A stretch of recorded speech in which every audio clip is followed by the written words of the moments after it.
it's a historic moment. I think we can all recognise that, and of course it is part of my duty as First Minister. And I always said from day one, as soon as I was confirmed as new leader of the SNP, that I'd be a First Minister for all of Scotland, so I take that duty really seriously.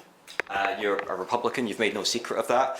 What kind of things are going to be going through your mind as you see this ceremony unfold before you? Well, it's just that. It's a ceremony, it's ceremonial. Everybody knows my views. I've made them very clear publicly over a number of years, in fact.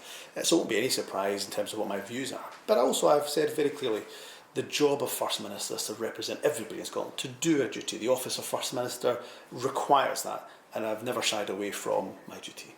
Are you comfortable with how much is being spent on this ceremony? You were just at a conference talking about poverty and the need to tackle that, and now you're attending this ceremony down in London.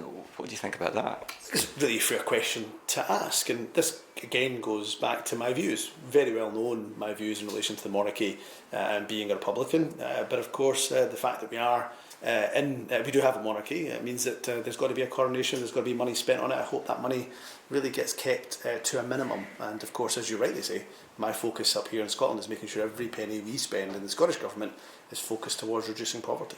Are there any elements of this from what you've seen so far that do seem a bit excessive for this occasion? To be honest, I haven't seen the detail of all of what will be happening during the coronation. I'm sure I'll get the full debrief tomorrow, but I do hope that all spend can be kept to a minimum. Do you think people in Scotland will be interested in this? Do you think a lot of people will be watching over the weekend? There'll be some that will have an interest, there'll be some that have no interest at all. Clearly that is going to be the case in Scotland. I've certainly read about some events that will be taking place in Scotland across the course of the weekend. But equally, I think there'll be people who won't be watching at all. If Scotland were to become independent, what would that process be of moving to a republic, as you suggested might happen?